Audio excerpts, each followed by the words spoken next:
Hello dear students, कैसे हैं आप सब। आई होप सब अच्छे होंगे। ये है हमारे आज की पहली क्लास, इंट्रोडक्शन क्लास एग्रोशाला में नेट की क्लासेस, एएसआरबी नेट के थ्रू नेट क्लासेस है। जो बच्चे नेट क्लियर करना चाहते हैं, NET NET national eligibility test, ये NET जो है नेट कंप्लीट किया जाता है। इट इज़ द आपका क्वालिफिकेशन होता है for the assistant professor in any university में। आप यदि आपका नेट क्लियर है तो आप एप्लीकेबल है as assistant professor in any university में। तो नेट हम लोग इसलिए आप लोग क्लियर करते हैं। अब आप लोग जो नेट का हम जो सिलेबस अभी डिस्कस करेंगे, उससे पहले मैं आपको अपने बारे में बता दूं कि मैं जो आपको नेट की क्लासेस प्रोवाइड कर रही हूं, तो मैं हूं डॉक्टर संजू कुमावत एंड मैंने BSc, MSc एंड PhD तीनों डिग्रियां ICAR के थ्रू कंप्लीट कर रखी है। BSc के टाइम मैंने JRF का एग्ज़ाम दिया था और ऑल इंडिया 10th रैंक मैंने अचीव की थी। और उसके थ्रू मैंने आनंद एग्रीकल्चर यूनिवर्सिटी गुजरात से मैंने अपनी MSc कंप्लीट करी। MSc के बाद फिर मैंने नेट क्लियर किया, SRB नेट, और नेट फर्स्ट अटेम्प्ट में मैंने नेट क्लियर कर लिया था अपना।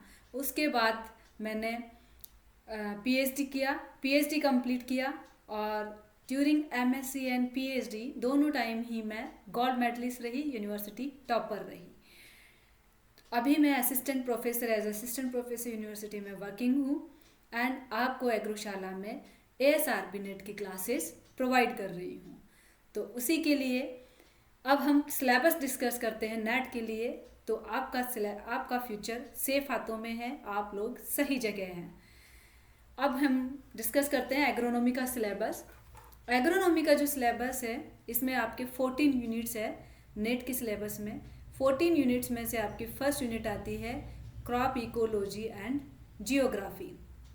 तो जो crop ecology and geography, principles of crop ecology है, इकोसिस्टम कॉन्सेप्ट्स है, प्रोडक्टिविटी ऑफ इकोसिस्टम है, physical limits of crop yield and variability in relation to ecological optima में कौन कौन सी है, क्रॉप अडेप्टेशन क्या है, climate shift and its ecological implications क्या है, green house effect, agro ecological and agro climatic regions of India, geographical distribution of cereals, legumes, oil seeds, vegetables, fodders and forage का है।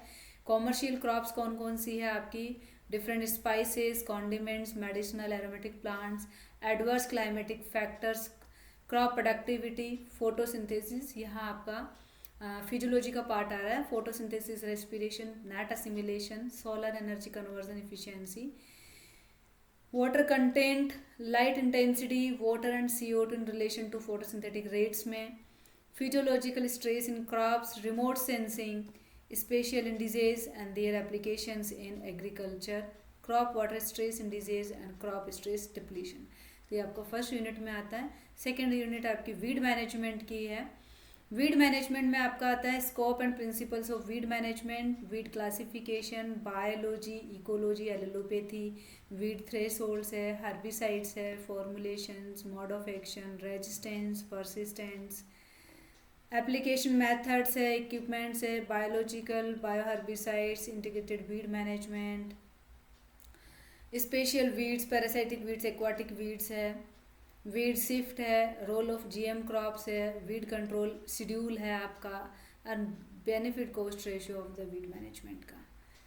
Then soil fertility and fertiliser use है, इसमें history of soil fertility आ रही है, fertiliser use क्या है, concepts of essentiality of plant nutrients क्या है, इसेंशियलिटी का criteria, their critical concentrations in the plants में क्या है, functions and deficiency symptoms, nutrients instructions, techniques है with special emphasise on deficiency symptoms, micronutrients, features of good soil management, soil materials है including liquid fertilisers है, there compositions है, mineral fertilisers है, availability of mineralisation है, availability and reaction products in the soil, water solubility of phosphatic fertilizers, slow release fertilizers, nitrification inhibitors and their use for crop production, principles and methods of fertilizer application, integrated nutrient management, agronomic and physiological efficiency, recovery of applied plant nutrients, direct residual and cumulative effects है,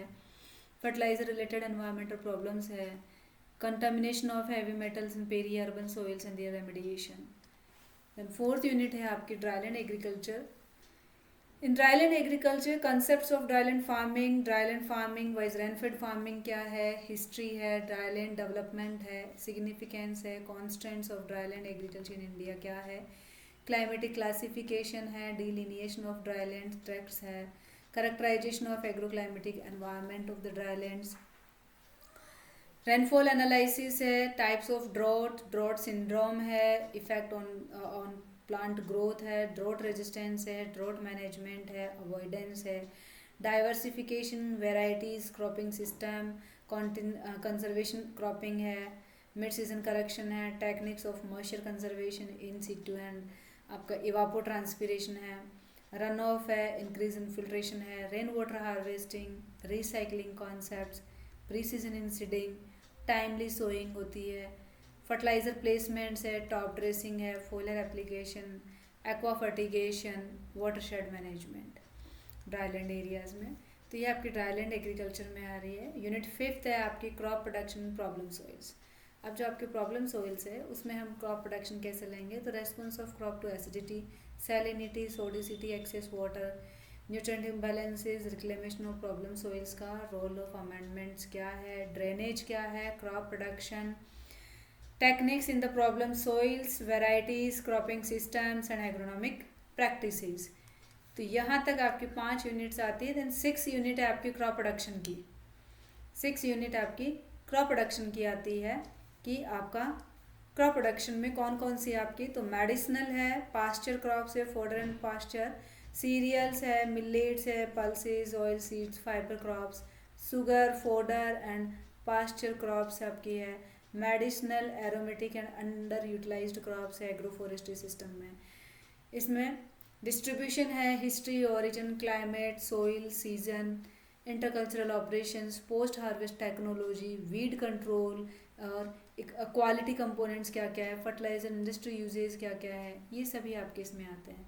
then अब आपके आते हैं agriculture statistics.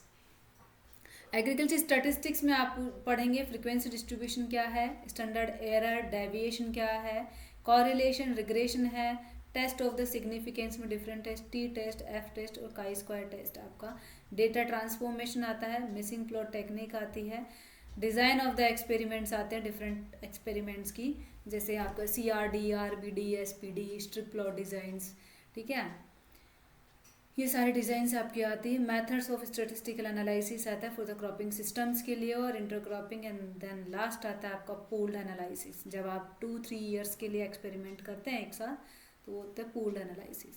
Then sustainable land use system आपका आता है, concepts of sustainability आपका parameters आएंगे, डिफरेंट इंडिकेटर आते हैं, कंजर्वेशन एग्रीकल्चर आता है, क्लाइमेट चेंज मिटिगेशन आता है, अल्टरनेट लैंड यूज सिस्टम है, टाइप्स है, extent and causes of the wasteland है, शिफ्टिंग कल्टीवेशन है, agro forestry concept and importance है, एग्रो फॉरेस्ट्री सिस्टम्स है, एग्रोस्टोलॉजी है, ग्रासलैंड इकोलॉजी है, problems and management of the grasslands, agriculture and crop industry है, agro industries है, recycling है, self disposal है आपका, कंजर्वेशन एग्रीकल्चर है, कॉन्स्टेंट्स है, आर्टिफिशियल इंटेलिजेंस है आपका, एंड कंसेप्ट्स एंड एप्लीकेशन है AI का। तो ये आपका आता है सस्टेनेबल एग्रीकल्चर यूनिट 8 में। उसके बाद में यूनिट 9 आपकी आती है basics of soil and water. अभी आपके यहाँ पे वाटर की आएगी, basics of soil and water.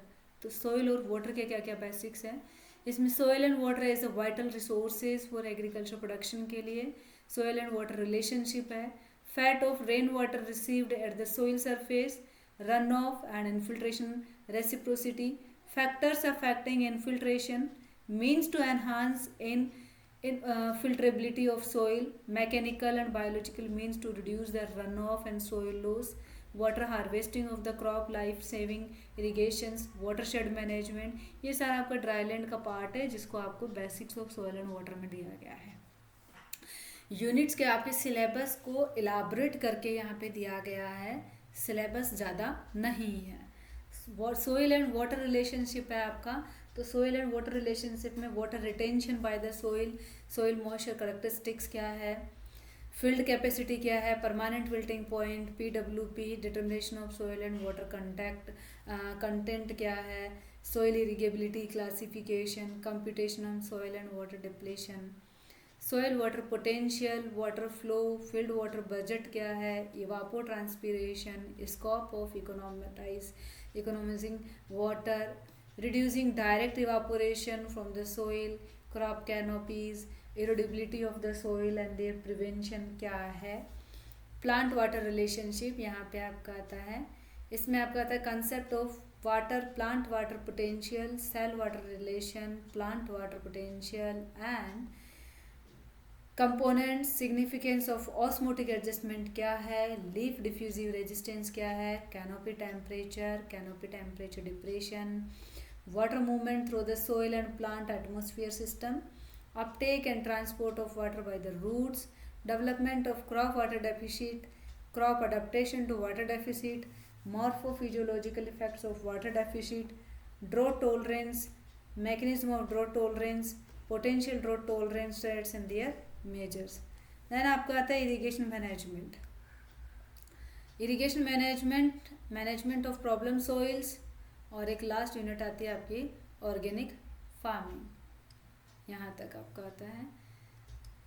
Irrigation water management में आपका आता है management of irrigation water, history of irrigation in India, major irrigation projects in India, water resources development, crop water requirements, concepts of irrigation scheduling, different approaches of irrigation scheduling, soil water depletion, plant water in disease and climatic parameters, concepts of critical stages of crop growth in relation to water supplies, methods of irrigation, merits and demerits of various methods, measurement of irrigation water, application and distribution of efficiencies, irrigation legislation, water quality, conservative use of irrigation, irrigation strategies है, irrigation water distribution, interaction between irrigation and fertilizer में क्या interaction है, management of problem soils का, अभी वहाँ पे थी problem soils क्या है, देन उनका मैनेजमेंट है।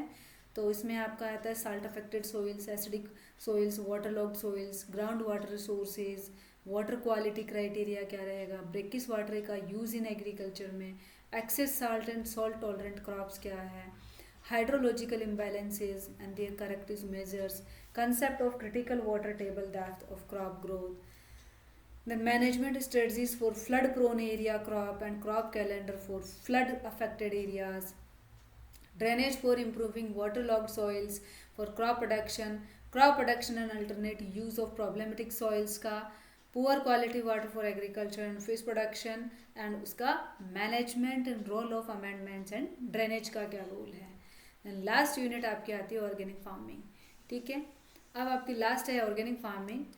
ऑर्गेनिक फार्मिंग क्या है, उसका concepts, definitions, components and types है, its relevance in India, global agriculture and future prospects में, principles of organic farming, organics and farming standards, organic farming and sustainable agriculture, management practices in organic farming, selection and conversion of land, soil and water management, soil fertility, components of organic nutrient management, ITKS and farmers innovations in nutrient management, water and fertilizer use, soil biota, organic manures, nutrient recycling, biofertilizers, biogas technology, multiple and relay cropping system, ये आपका relay cropping system का part है, consumers concerns on the food quality and safety, weed and disease and insect pest management, socio-economic impacts, organic certification, marketing, export potential, standards and regulations,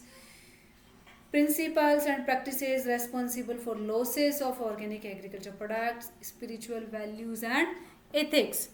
तो ये आपके 14 units है जिनमें जो सिलेबस आपको दिया गया है उसको हमने डिस्कस किया है अभी 1 by 1 यूनिट वाइज, और इन्हीं सब यूनिट्स को हम लोग क्या करेंगे, स्टडी करेंगे। इन सब यूनिट्स की हम लोग स्टडी करेंगे और उस स्टडी में आपको जो है यूनिट वाइज एक एक यूनिट को हम लोग क्लियर करेंगे, डिस्कस करेंगे और नोट्स वाइज हम लोग सारा उसमें देखेंगे। तो आपका ये है बने रहिए आप एग्रोशाला के साथ। एग्रोशाला में आपको 1 बाय 1 आपका टीचिंग क्लासेस हैं शुरू की जाएगी, और हर एक को आपका रिकॉर्डेड सेशन है आपको प्रोवाइड किया जाएगा, टेस्ट लिया जाएगा वीकली आपका, और आपका जो है लाइव क्लासेस है, डाउट सेशंस है, वो आपको क्लियर किए जाएंगे। डाउट्स है आपके 1 to 1 डाउट क्लियर किया जाएगा। ठीक है, तो ये आज का था आपका इंट्रोडक्शन क्लास है, जिसमें आपको सिर्फ डिस्कशन किया गया है, इंट्रोडक्शन को डिस्कस किया गया है। अभी आपके नेक्स्ट क्लास जो है उसमें हम लोग क्या है, इसका सिलेबस अभी हमने डिस्कस कर लिया। अब क्लासेस के बारे में हम लोग करेंगे कि आपकी क्लासेस स्टार्ट करेंगे नेक्स्ट क्लास से आपकी। आज की क्लास में सिर्फ इतना ही है हमने, तो शुरू हो जाइए अब हम लोग नेट की तैयारी करने के लिए पॉजिटिव माइंडसेट के साथ और अपना क्लियर करने के लिए। नेट में मैं आपको बता दूं, नेट आपका कैटेगरी वाइज होता है। नेट के लिए आपको जो है 150 क्वेश्चंस आते हैं, 150 क्वेश्चंस आते हैं, एंड 2 आवर्स का आपके पास टाइम होता है, 2 घंटे का। 150 क्वेश्चंस में 2 घंटे आपको दिए जाते हैं, यानी कि 120 मिनट आपको दी जाती है, और 150 क्वेश्चंस होते हैं। ये आपका टाइमिंग होता है। 1/3 आपकी इसमें आपको 2 आवर्स आपको दिए जाते हैं, 150 आपके क्वेश्चंस होते हैं। ठीक है, और इसमें 1/3 आपकी नेगेटिव मार्किंग होती है। ठीक है, नेगेटिव मार्किंग होती है आपकी 1/3। अब इसमें आपको मैं बता दूं कि 40% आपको चाहिए होता है किसके लिए, जो SC और ST कैटेगरी के बच्चे हैं उनको ओनली 40% चाहिए होता है। 45% जो होता है वो OBC बच्चे जो है, OBC कैटेगरी से जो फॉर्म फिल करते हैं उनको, और 50% चाहिए होता है जो कि अनरिजर्व्ड कैटेगरी जनरल से जो फॉर्म फिल करते हैं। तो नेट में आपको क्वालिफाई करने के लिए 50% मीन्स आपको 75 क्वेश्चंस आपके सही होने, 75 क्वेश्चंस नहीं, 75 नंबर आने चाहिए। 75 क्वेश्चन सही है मीन्स आपके 75 क्वेश्चन सही है, मीन्स नेगेटिव मार्किंग एक भी नहीं है, तब आपके 50 मार्क्स बनेंगे, 50%।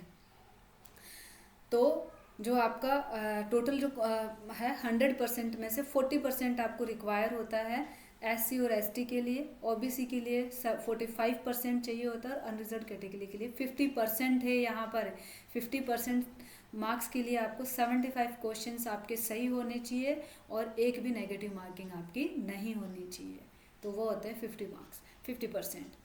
तो यहाँ पे है आप लोग अपनी कैटेगरी के अकॉर्डिंग फॉर्म फिल करते हैं, तो आपको इतना अचीव करना होता है। बाकी यहाँ पे रैंक का कोई इशू नहीं होता है, सिर्फ नेट आपको क्लियर करना होता है। ठीक है, ना कोई परसेंटेज का इशू है कि हायर परसेंट लेके आएगा या लोअर परसेंट लेके आएगा, आपको क्लियर करना है बस। ठीक है, इसी के साथ मिलते हैं अब हम अगली क्लासेज में। अभी के लिए आज तक यहीं पे। Okay, bye bye.